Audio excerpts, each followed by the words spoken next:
வணக்கம் அன்பு நேயர்களே, உங்களை வணங்கி மகிழ்வது உங்கள் சித்தயோகி பேரம்பலவாணன். தனுசு ராசியில் இன்று அமக்கலமான மிக அற்புதமான சில காரியங்கள் நடக்கும். ஏனென்றால் 9 இருக்கின்ற சூரிய பகவான் 9 இருக்கார். செவ்வாய் 5ஆம் இடத்தை பார்க்கிறார். 5ஆம் வீட்டு அதிபதி 5ஆம் இடத்தையே பார்க்கிறார்.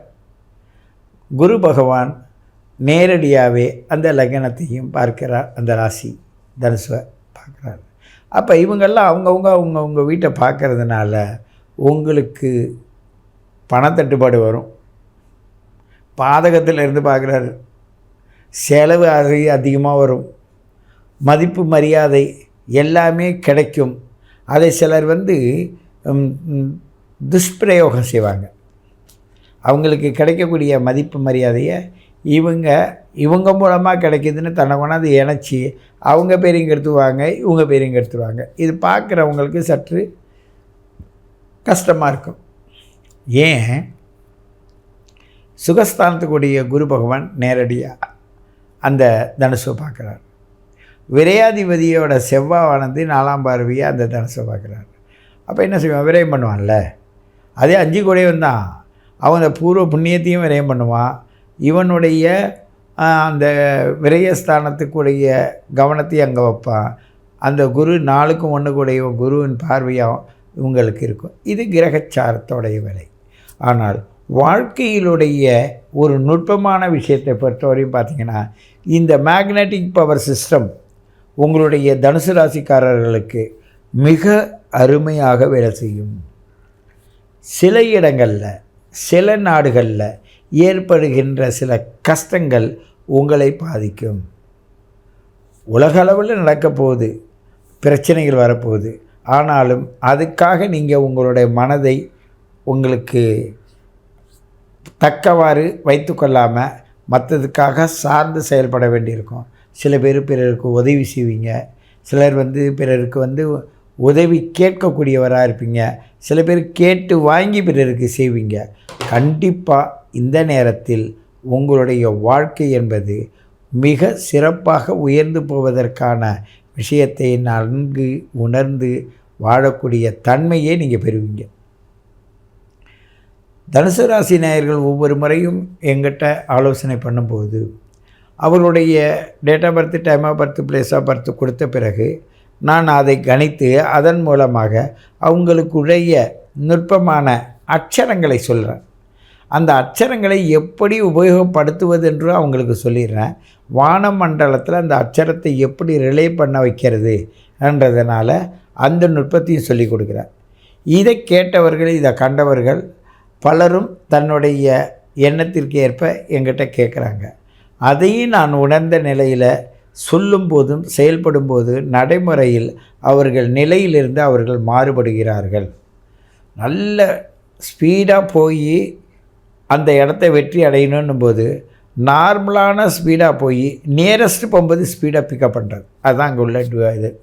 நான் ஓடணுன்னு ஸ்டார்ட் பண்ணும்போதே ஓடினீங்கன்னா இறப்போகிறோம். அதுபோல் தான் இந்த கிரகங்கள் இப்போ உங்களை சுற்றி இருக்கிற கிரகங்கள் உங்களை என்ன பண்ணுனாக்க உங்களை நிறைய நல்ல பவரில் எடுத்துகிட்டு போவோம்.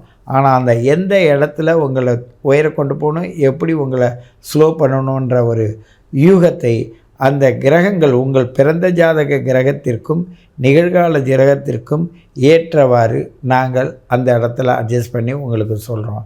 அதனால தான் நீங்களே வெற்றி அடைகிறீங்க. அதனால தான் நானும் பல உண்மைகளை உங்களால் சொல்ல முடியுது, உங்களால் நான் புரிஞ்சிக்க முடியுது. வயதுக்கு ஏற்க அதோட சூழ்நிலைகள் மாறுவதையும் நான் நல்லா பார்க்குறேன். எப்போது சின்ன பிள்ளைங்களை பொறுத்தவரையும் இந்த தனுசு ராசியில் உள்ளவங்க மிக மிக அற்புதமான டேலண்ட் உள்ளவங்க.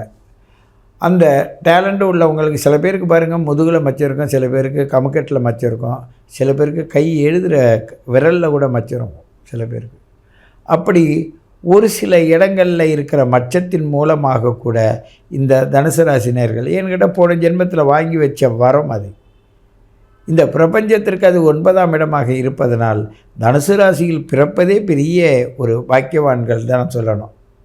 அந்த பாக்கியவான்களை எப்படி அரவணைச்சி எடுத்துகிட்டு போகுதுன்னா அவங்களோட மூதாதையர்கள் செஞ்ச தான தர்மங்களை பொறுத்து தான் அந்த இடத்துல அவங்க வெற்றி கொள்வது தன்மை இருக்குது. உங்களை பொறுத்தவரை தனுசு ராசி நேயர்களை பொறுத்தவரையும் இந்த சிம்ம ராசி சூரியன் வரும்பொழுது இவருடைய பயணப்பாதை தெளிவாக இருக்கும். ராஜகிரகங்கள் ஒன்றை ஒன்று நல்லா கவனித்து பார்த்துட்ருக்கு. மேஜர் ப்ராப்ளம் எதுவும் வருதாத அளவுக்கு அப்படி வந்தவங்களை போய் பாதுகாக்கிற அளவுக்கு தான் இப்போ செல்லுமே தவிர ஒரு பிரச்சனையை அதிகப்படுத்துகிற அளவுக்கு இல்லை. அந்த அதிகப்படுதுன்னா அவங்களுடைய கிரகநிலை சரியில்லை. அதற்கு என்ன செஞ்சால் அதை சரி பண்ணலாம் என்பது கேட்டு தெரிந்து கொள்ள வேண்டியது உங்களுடைய கால சூழ்நிலையாகும். எங்களை பொறுத்தவரையும் உங்களுக்கு இந்த கிரகத்தில் இப்படி நடக்கணும், இது நல்லது நடக்கணும், இப்படி நடக்கணும்னு எங்களால் அந்த கோச்சார அமைப்பை வச்சு சொல்லுவோம். ஆனால் அதை எடுத்துக்கிற பாக்கியம் உங்களுடைய பிறப்பு ஜாதகத்தின் மூலமாக தான் நீங்கள் எடுத்துக்கொள்ள முடியும். அப்படி பிறப்பு ஜாதகத்தின் மூலமாக எடுத்துக்கொள்வதற்கு நீங்கள் போன ஜென்மத்தில் செய்த புண்ணியத்திற்கு ஏற்ப உங்களுடைய பயணம் பாதையானது மிக சிறப்பாக இருக்கும். பொதுவாகவே ஓடிக்கொண்டே இருப்பவர்கள், உழைத்து கொண்டே இருப்பவர்கள், நல்ல நோக்கம் உடையவர்கள், ஒரு சந்தேகம்னா உடனே கேட்டு தெளிவுபடக்கூடியவர்கள், தனக்கும் தன் குடும்பத்தாருக்கும் நல்ல பக்குவத்தை சொல்லக்கூடியவர்கள், அவர்களுக்கு இன்று குரு பகவான் பாதக ஸ்தானத்தில் இருந்து செயல்படுவதனால் நிறைய விஷயங்களை கேட்டு தெரிந்து கொண்டு உங்களுடைய சிந்தையை இந்த ஆவணி மாதத்தில் பெருக்கிக் கொள்ள வேண்டும் என்று கேட்டுக்கொண்டு உங்களை மீண்டும் சந்திக்கிறேன். உங்கள் சித்தயோகி பேரம்பளவான். அன்பான நியூ ஜென்ரேஷன் அன்பு நேயர்களே, உங்களுடைய ஒவ்வொரு பதிவுகளும் எங்களை மிகவும் நல்ல நல்ல இடத்துல யோசிக்கிற சூழ்நிலையில் பல புத்தகங்களை நாங்கள் அனுபவ ரீதியாக வைத்திருக்கின்ற அனுபவங்களை உங்களோடு பகிர்ந்து கொள்கிறோம். பல முன்னோர்கள் தன்னோட வழிக்காக வகுத்து வச்சிருந்த நுட்பமான பாடல்கள், அனுபவங்கள், அவர்களுடைய சித்தர் பெருமக்கள் வழிகாட்டிய நெறிமுறையில் வாழ்ந்த அனுபவங்கள்லாம் ஒன்று சேர்த்து உங்களுடைய நன்மைக்காக, உங்களுடைய வழிகாட்டுதலுக்காக என்னை மிகவும் ஆழ்ந்த நிலையில் இரவு பகல் யோசித்து உங்களுடைய ஒவ்வொரு ஜாதகத்தையும் நான் புரட்டி பார்க்கும்போது, கணித்து பார்க்கும்போது நடக்கின்ற சம்பவங்களை உடல் ரீதியாகவும் உள்ள ரீதியாகவும் உங்களுடைய முன்னோர்கள் ரீதியாகவும் உங்களை சார்ந்தோர்கள் ரீதியாகவும் குலதெய்வத்தின் மூலமாகவும் சிறப்பாக எடுத்து சொல்வதை நீங்கள் பெருமையோடு என்னோட பகிர்ந்து கொள்கிறீங்க. அதுவும் இந்த குலதெய்வத்தை கண்டுபிடித்து தருகின்ற ஒரு அற்புதமான நிகழ்வை எனக்கு தந்தமைக்கு பிரபஞ்சத்துக்கு நன்றி சொல்கிறேன். உங்களுடைய மூதாதையர்களுக்கும் நன்றி சொல்கிறேன். அதை கேட்டு தெளிவாக அதை வழி நடத்துகிற உங்களுக்கும் நன்றி சொல்கிறேன். நீங்கள் மீண்டும் மீண்டும் பல நன்மைகளையும் உண்மைகளையும் தெரிந்து கொள்ள வேண்டும். எப்பொழுதும் உங்களுக்கு தெளிவுபடுத்துவதற்காக நியூ ஜென்ரேஷனின் வழிகாட்டுதலின் பேரில் சித்தயோகி பேரம்பளவானின் அன்பு கலர்ந்த வாழ்த்துக்களும் இப்பிரபஞ்சத்தின் ஆசிகளும் நிறைந்திருக்கட்டும்.